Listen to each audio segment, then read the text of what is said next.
Salut tout le monde, c'est Lewis, j'espère que vous allez bien. Aujourd'hui, nouvel épisode pour vous parler de deux inventions qui ont marqué l'histoire de l'animation. Vous l'avez peut-être vu passer, j'ai récemment sorti un short où on me voit filmer un dessin animé, du moins une séquence. À ce sujet, aujourd'hui, je souhaitais vous parler de deux inventions qui ont particulièrement marqué l'histoire de l'animation, ou en tout cas, ses techniques de conception. La table lumineuse. Si vous avez suivi mes précédentes vidéos, vous aurez donc compris qu'une animation, c'est une suite de photographies qui, si on les fait défiler à une vitesse bien précise, donne cette illusion du mouvement. Si on devait convertir notre sens de la vue en FPS, donc en frames par seconde, on pourrait dire qu'un humain moyen voit entre 30 et 60 images par seconde, voire jusque 90, pour les plus rapides d'entre nous. Au début donc, chaque dessin était dessiné sur des feuilles de papier, et pour pouvoir réaliser un mouvement bien comme il faut en animation, le mieux est de savoir comparer le dessin qu'on est en train de faire avec le dessin précédent pour ne pas avoir deux fois la même chose. Le papier étant suffisamment fin, il est donc possible de placer une source lumineuse derrière chacune des feuilles, et par transparence de ces dernières, de pouvoir voir le dessin précédent. Ce dispositif est appelé table lumineuse. C'est un appareil qui, selon les usages, prendra plus ou moins des formes différentes. Mais dans tous les cas, la base restera la même, une surface solide et de préférence transparente sur laquelle on va venir apposer les feuilles et dont le fond sera éclairé par une source lumineuse. Ce dispositif peut par exemple prendre la forme d'une boîte, on appellera alors ça boîte lumineuse. Entre nous, j'espère que je ne vous ai pas trop perdu avec ce terme particulièrement technique. On verra ensuite apparaître les disques d'animation. Mais pourquoi disque d'animation ? Eh bien car il s'agit d'une plaque transparente, ronde sur laquelle les feuilles sont fixées. Mais cette forme ronde n'est pas du tout un hasard de choix technique. En effet, le but était de pouvoir permettre à l'animateur, tout en maintenant les feuilles fixées, de pouvoir orienter le disque en fonction de la position de la main et ainsi éviter des douleurs au poignet.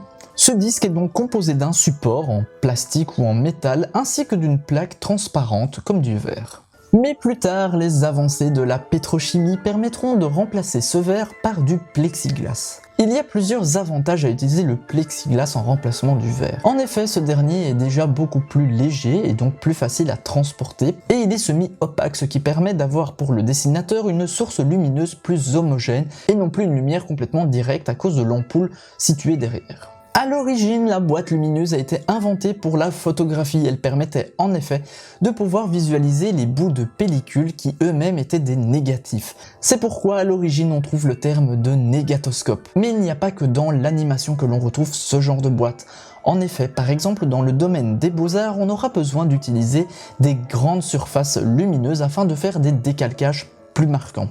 Du fait de cette taille, il sera parfois nécessaire d'utiliser ce dispositif sur toute une table. On appellera alors ça table lumineuse. Mais dans le domaine médical également, c'est grâce à ce dispositif de boîte lumineuse que les médecins peuvent lire plus facilement les radiographies. Chez Disney, dans les autres studios américains ainsi qu'en Europe occidentale principalement, la plupart de ces boîtes sont en fait des disques d'animation. Le système est simple, une planche de bois, le bureau, est percée d'un trou régulièrement rond, sur les bords duquel va venir se poser le disque d'animation permettant à celui-ci de pouvoir s'orienter en fonction de la position nécessaire. La planche sur laquelle se trouve le disque est également inclinable et permet donc à l'utilisateur, donc à l'animateur, de ne pas se casser le dos en étant tout le temps penché sur le bureau. Côté Asie, et principalement au Japon et en Corée du Sud, là où sont fabriqués la plupart des dessins animés depuis les années 80, ils utilisent des bureaux, à savoir des planches légèrement inclinées sur laquelle se trouve une boîte lumineuse encastrée. Chacun a ses avantages et ses inconvénients. Le bureau américain incliné est beaucoup plus difficile pour utiliser les crayons. Il fallait donc trouver un système afin de pouvoir fixer les crayons. Le système est donc un ressort qui va venir se fixer sur le bureau et dans lesquels on va pouvoir venir coincer les crayons pour ne pas qu'ils tombent. Côté Asie, donc on privilégiera le grand bureau sur lequel on va pouvoir s'étaler comme on le veut. Aujourd'hui, les tables lumineuses, qu'elles soient médicales ou même artistiques, sont beaucoup moins encombrantes et surtout moins onéreuses qu'il fut un temps. On peut maintenant trouver sur des sites de revente en ligne des boîtes lumineuses qui n'ont que quelques centimètres d'épaisseur, voire même quelques millimètres seulement. Elles sont éclairées par des LED et en matière plexiglas, qui permet donc une légèreté, une meilleure homogénéisation et une possibilité de pouvoir les transporter un petit peu où on veut, comme par exemple dans son canapé pour pouvoir dessiner à son aise. Alors pour ceux que ça intéresse, je vous mettrai en barre d'infos quelques liens de boîtes lumineuses que vous pourrez acheter sur internet. Il est bien entendu possible d'en trouver dans des grands magasins d'art créatif. La barre à tenons. Plus tôt dans la vidéo, je vous montrais ceci. C'est donc, comme je le disais, un disque d'animation. Mais avez-vous repéré ces drôles de petits machins? Il s'agit en fait d'ergots, les ergots d'une règle ou d'une barre à tenons. La barre à tenons, ou peg bar en anglais, est un objet inventé par Raoul Barré. Raoul Barré est né à Montréal en 1874. Il est avant tout dessinateur de profession et commence d'abord par se lancer dans la bande dessinée. Il sera à lui tout seul connu pour deux inventions majeures à cette époque. Au début de l'animation, la technique consistait à dessiner chaque image sur des feuilles. C'était un travail conséquent et particulièrement agaçant sur un point, le décor. En effet, malgré le fait que le décor ne bouge pas, il fallait tout de même le redessiner sur toutes les feuilles de la façon la plus identique possible en essayant de faire le moins d'erreurs d'un dessin à l'autre. Malheureusement, c'était pas un travail très facile et cela créait parfois des petits scintillements dans le décor au moment de l'animation. Il fallait pour chaque dessin retracer le même décor à l'identique par rapport au dessin précédent. Si à l'époque la cadence de projection est de 16 images par seconde, il suffit de faire un petit calcul pour se rendre compte à quel point un simple dessin animé de 3 minutes demande énormément de dessins. Prenons donc les 16 images par seconde, fois 60 pour avoir 1 minute, fois 3 pour avoir les 3 minutes, nous arrivons au total de 2880 dessins, ce qui est énorme. Imaginez-vous retracer 2880 fois le même dessin exactement. C'est un travail long et fastidieux qui devenait particulièrement pénible au bout d'un moment.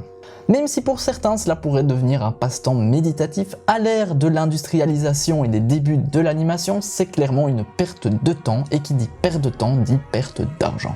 Alors pour permettre de gagner un petit peu de temps et surtout beaucoup d'argent, notre bon Raoul Barré invente une technique. Il s'agit de découper la partie du décor qui ne bougera pas d'un dessin à l'autre et de ne laisser dans le trou que les parties animées. Cela évitera donc de devoir redessiner le décor sur chacune des prises. Vous l'aurez bien sûr compris, cela évitera également l'effet de scintillement d'une image à l'autre pendant le tournage. Raoul nommera ce procédé le slash system. Par ailleurs, pour pouvoir caler ces dessins, il faudra permettre à ces derniers de pouvoir être fixes les uns par rapport aux autres. Et afin d'éviter tout décalage, Raoul Barré utilisera donc une règle sur laquelle il fixera donc deux petits ergots, à savoir des espèces de manchons qui dépassent. C'est le système de la barre à tenons, ou peg bar en anglais. Cet objet est encore d'usage aujourd'hui dans les studios utilisant du papier. Mais au début, la règle à tenons est propre à chaque studio. Bien que l'invention soit la même pour chacun des studios, il y a pour ainsi dire des petites spécificités entre chacune des productions. Qu'est-ce qui change? Le type d'ergot, rond, oblong, carré, voire rectangulaire, ainsi que leur écartement les uns par rapport aux autres. Ainsi, voici par exemple les modèles de Terrytoon Studio, Hurley Lens, Studio Fleischer et Hawkesbury. Certains studios amèneront des variantes pour leur propre barre à tenons, ayant ainsi des modèles en fonction des époques. Voici par exemple les modèles de Warner en 1930, qui aura un long puis un rond, et qui changera durant les années 50 pour adopter le standard dit Acme, à savoir un rond central et deux plats espacés de 4 pouces chacun. Chez Disney également, les animateurs connaîtront 3 variantes. La première, 2 ronds espacés de 3 pouces et demi, la seconde avec 2 oblongs, un long central et les 2 ronds de la première version. Et enfin un système pour finir finalement par adopter le système Acme eux aussi. Mais pourquoi un rond et 2 plats, vous allez me dire, c'est pas juste pour faire joli. Il y a bien une astuce technique derrière ce système. En effet, comme vous pouvez le constater, il y a eu beaucoup de versions avant de finir par utiliser le standard Acme. Et ceci étant que chaque ergot a une utilité bien propre. Le rond est celui qui va maintenir les feuilles en calage les unes par rapport aux autres. Le long ergot est là pour les empêcher de tourner, mais pas que. À l'époque, l'isolation des bâtiments n'étant pas des meilleures, l'humidité arrivant peut faire certains dégâts. Parmi eux, le fait que le papier absorbe l'humidité et se mette à gondoler. Et c'est justement pour cette raison qu'on a un ergot un petit peu plus long, ou un plat dirons-nous, afin de pouvoir permettre au papier de mieux s'étaler lorsque l'on appuie dessus. La même technique est présente sur nos routes. Vous l'avez peut-être déjà constaté, sur les routes, elles sont en fait créées par des plaques de bitume. Entre chacune de ces plaques, il y a un tout petit espacement, parfois en caoutchouc. Cet espace permet au bitume de pouvoir travailler et donc se dilater ou se rétracter en fonction de la chaleur, sans avoir besoin de craquer et de devoir du coup refaire toute la route. Ces deux ergots ont donc un effet bénéfique, ils permettent donc de pouvoir aplatir plus facilement le papier et de minimiser l'effet de gondolement. Aujourd'hui, beaucoup de studios utilisent encore les barres à tenons, mais ont tous adopté quasiment le standard Acme.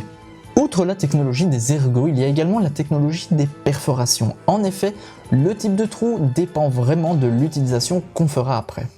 Les trous longs ont donc deux variantes, soit les bouts sont arrondis, soit les bouts sont complètement rectangulaires, et là aussi il y a une logique mécanique.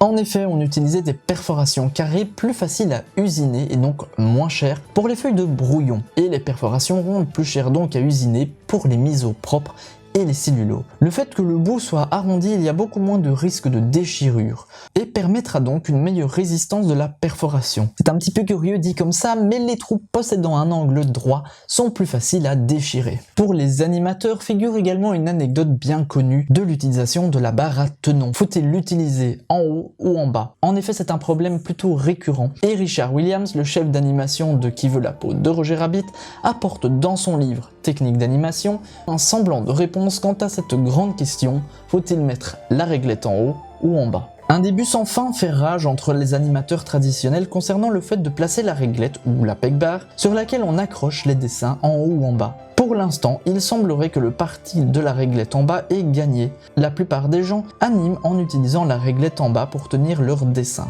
Selon un de ses collègues, tous les animateurs travaillaient avec la réglette en haut, ce qui semblait tout plus pratique. Mais toujours d'après ce même collègue, il semblerait que ce soit la faute d'un opérateur de banc titre, donc l'appareil que j'ai utilisé dans mon short. Selon lui, l'opérateur a exigé un jour que la réglette soit mise en bas, ce qui commença le début des problèmes. En effet, selon certains animateurs, il est plus facile de faire flipper, donc de faire défiler les feuilles du papier si la réglette est en bas plutôt que si la réglette est en haut. Un des exemples que l'animateur prenait était la présentation de cigares en ouvrant la boîte. Personnellement, je trouve que c'est un exemple un petit peu perché, mais bon. Richard Williams nous raconte dans son livre une seconde anecdote au sujet des disques d'animation. Une fois, j'ai dû renvoyer un type et son copain, qui était très doué, a démissionné en même temps. Pour se venger, ils ont commandé un disque spécial, aux frais du studio, avec 3 réglettes amovibles pour les différentes tailles de champ en haut et en bas, soit 6 au total. Une fois les vis ajoutées, cela ressemblait à ça. Mais l'utilisation de la barre à tenons est propre à chacun. Soit la barre est utilisée en haut ou en bas en fonction de l'appréciation de la personne. Et voilà, c'est ici que cet épisode se termine. J'espère que ces deux sujets vous ont tout autant intéressé que la série principale. Je compte faire bien entendu d'autres épisodes dans le style en vous racontant des histoires ou des techniques qui auront été amenées au fur et à mesure de l'histoire de l'animation. Pour ma part donc, c'est ici que je vais vous laisser. Si vous avez aimé l'épisode, n'hésitez pas à liker la vidéo, à vous abonner à la chaîne, ça fait toujours plaisir. Et moi je vous retrouve donc pour un prochain épisode. D'ici là, portez-vous bien, c'était Lewis. Salut!